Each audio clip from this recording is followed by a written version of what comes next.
தமிழ்நாட்டில் இன்று முதல் 4 நாட்களுக்கு ஆரஞ்சு எச்சரிக்கை விடுக்கப்பட்டுள்ள நிலையில் குமரி கடற்கரை பகுதியில் பேரலைகளுக்கு வாய்ப்புள்ளதால் சிவப்பு எச்சரிக்கை விடுக்கப்பட்டுள்ளது. தென்மேற்கு பருவமழை தீவிரமடைந்து வரும் நிலையில் கேரளா, கர்நாடகா, மகாராஷ்டிரா மாநிலங்களுக்கு அதி கனமழைக்கான சிவப்பு எச்சரிக்கை விடுக்கப்பட்டுள்ளது. தமிழகத்தின் நீலகிரி, கோவை மாவட்டங்களில் மிக கனமழை பெய்யும் என்றும் இந்திய வானிலை ஆய்வு நடுவம் எச்சரிக்கை விடுத்துள்ளது. இந்நிலையில் மத்திய மேற்கு மற்றும் அதை ஒட்டிய வடக்கு வங்கக்கடல் பகுதிகளில் இன்று காற்றழுத்த தாழ்வு பகுதி உருவாகியுள்ளதாக வானிலை நடுவம் தெரிவித்துள்ளது. இதன் காரணமாக தமிழ்நாட்டில் இன்று முதல் 4 நாட்களுக்கு ஆரஞ்சு எச்சரிக்கை விடுக்கப்பட்டுள்ளது. தமிழகத்தில் இன்று முதல் 29ஆம் தேதி வரை ஓரிரு இடங்களில் இடி மின்னலுடன் மிதமான மழை பெய்யக்கூடும். ஓரிரு இடங்களில் தரைக்காற்று மணிக்கு 40 முதல் 50 கிலோமீட்டர் வேகத்தில் வீசக்கூடும் என்றும் தெரிவிக்கப்பட்டுள்ளது.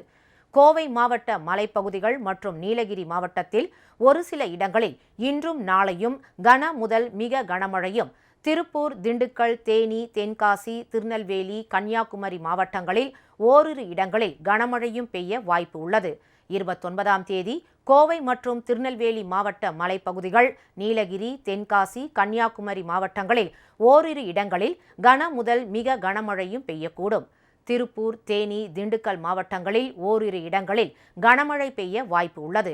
சென்னை மற்றும் புறநகர் பகுதிகளில் வானம் ஓரளவு மேகமூட்டத்துடன் காணப்படும். நகரின் ஒரு சில பகுதிகளில் லேசான மழை பெய்ய வாய்ப்பு உள்ளது.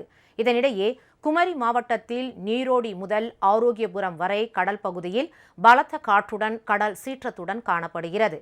குமரி கடல் பகுதியில் 3.6 மீட்டர் உயரத்திற்கு பேரலைகளுக்கு வாய்ப்புள்ளதால் இந்திய கடல்சார் ஆய்வு மையம் சிவப்பு எச்சரிக்கை விடுத்துள்ளது. இதன் காரணமாக கன்னியாகுமரி கடல் பகுதியில் 3வது நாளாக மீனவர்கள் மீன்பிடிக்க செல்லவில்லை.